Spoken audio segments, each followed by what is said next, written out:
Le Japon protège la liberté de conscience des enfants. En tout cas, il fait des démarches en ce sens.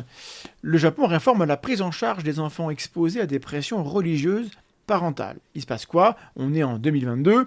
Le ministère de la Santé, du Travail et des Affaires sociales a publié un document de type question-réponse pour aider les autorités locales à traiter des cas de maltraitance d'enfants liés à des croyances religieuses. Ce document dit Q&A on handling, donc comment gérer les abus d'enfants et les cas similaires en lien avec les croyances religieuses, je vous traduis ça en direct, vise à préciser comment certaines pratiques parentales empreintes de religion doivent être réinterprétées à la lumière de la loi japonaise sur la prévention de la maltraitance infantile. Donc, ils n'ont pas inventé de nouvelles infractions, mais ils ont modifié comment on qualifie les infractions. Et alors, c'est quel contexte ça? C'est le contexte de l'assassinat de l'ancien Premier ministre Shinzo Abe en juillet, qui a placé sur la scène publique japonaise les problèmes liés aux questions exercées par l'église de l'unification, la Unification Church, qu'on appelle également la secte Moon. L'auteur de l'attentat, Tetsuya Yamagami, a expliqué qu'il visait Abe en partie parce que sa mère, à lui, avait ruiné financièrement la famille en faisant de très importants dons à cette organisation religieuse qui a attiré l'attention des médias sur la situation des enfants élevés dans ces contextes. J'ai d'autres liens ici, si j'arrive à faire fonctionner les choses. C'est ce qu'on appelle pardon pour mon japonais, parce qu'évidemment je ne pratique pas, ou très peu, les Shukyo Nizei, on voit le nom ici, les Shukyo Nizei, c'est-à-dire les enfants qui subissent les conséquences des croyances de leurs parents. Après l'assassinat, de nombreux témoignages de personnes issues du milieu religieux contraignant ont été médiatisés et des pétitions ont circulé appelant à la reconnaissance des dommages subis par ces secondes générations religieuses, donc les Shukyo Nizei. Parallèlement, sous la pression de l'opinion publique et les témoignages, les autorités ont engagé des actions juridiques contre l'Église de l'unification qui ont abouti, en 2025, à une dissolution ordonnée par un tribunal de Tokyo pour pratiques manipulatrices et préjudiciables aux familles.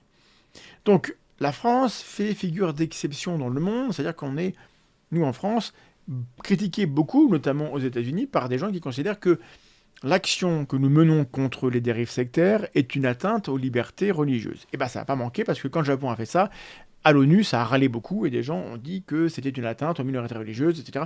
Et donc c'est normal qu'il y ait cette tension entre les gens qui veulent défendre les enfants et ceux qui préfèrent défendre les bêtises religieuses qu'on leur met dans le crâne.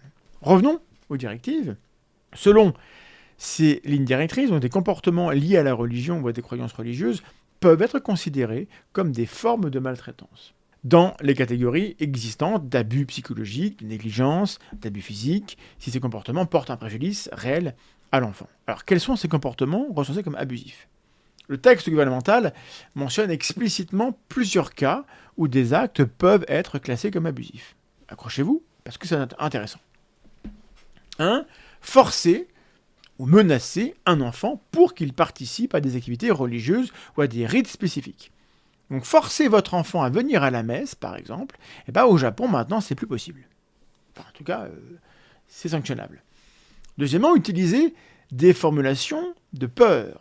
Par exemple, en disant à l'enfant qu'il finira en enfer s'il ne suit pas certaines pratiques, ce qui relève d'un abus psychologique ou d'une négligence. Ça fait des années que moi je dis que le truc le plus évidemment impardonnable des religions, c'est d'avoir inventé ce que personne d'autre ne peut faire à part une religion, c'est la promesse à un enfant qu'il peut aller en enfer ou que ses amis qui ne sont pas croyants iront en enfer. C'est de l'abus, je l'ai toujours dit, et les Japonais sont d'accord avec moi, et je m'en félicite. Troisième acte potentiel, restreindre l'éducation, les relations sociales ou les projets d'avenir de l'enfant en fonction de la doctrine religieuse. Quatrièmement, des dons excessifs à un groupe religieux. Si vous dilapidez votre argent au point que les besoins élémentaires de l'enfant, comme se loger ou s'alimenter, ne sont pas assurés, alors vous êtes dans la maltraitance, c'est officiel. Et enfin, bloquer des soins médicaux nécessaires au nom de principes religieux. On pense tous, évidemment, aux témoins de Jéhovah qui interdisent la transfusion sanguine. Comment on gère ça? Au Japon, c'est réglé, c'est de la maltraitance, c'est officiel. Ces situations sont donc traitées comme des formes d'abus déjà prévues par la loi japonaise sur la prévention de la maltraitance des enfants, sans créer de nouvelles infractions, comme je vous le disais. Alors, l'application concrète, qu'est-ce que c'est ? Il y a déjà eu des cas, en fait. On a des infos qui datent de 2025, je crois, 24. Des données issues de centres locaux de conseil pour l'enfance ont été rapportées dans les médias japonais, comme ici.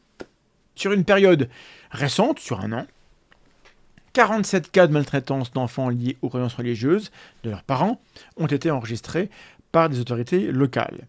Ces cas impliquent divers types de pressions et de conflits entre pratiques religieuses, parentales et bien-être de l'enfant. Les lignes directrices encouragent des centres de consultation pour enfants et les administrations locales à ne pas se retrancher derrière l'argument de la liberté religieuse pour éviter d'intervenir lorsqu'il existe des signes clairs de préjudice pour l'enfant. Elle recommande également que, si nécessaire, la sécurité de l'enfant soit assurée par des mesures de protection temporaire, y compris un retrait provisoire du domicile. Voilà ce qui se passe au Japon. Je trouve que c'est intéressant et donc je vais vous livrer mon petit sentiment en quelques secondes.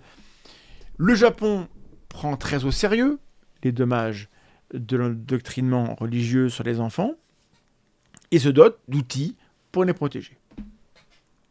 Notre société, à nous ici en France, sera peut-être bientôt jugée arriérée pour sa complaisance coupable envers les abus spirituels et la maltraitance théologique. Peut-être que on devrait se mettre à jour et suivre l'exemple du Japon. Alors, ça ne veut pas dire que c'est forcément bien. Hein. Peut-être regarder, il y a peut-être des choses qu'ils ont ratées dans leur démarche. Mais au minimum, il se passe quelque chose qui ne se passe pas chez nous au niveau de la protection des enfants contre les dérives sectaires.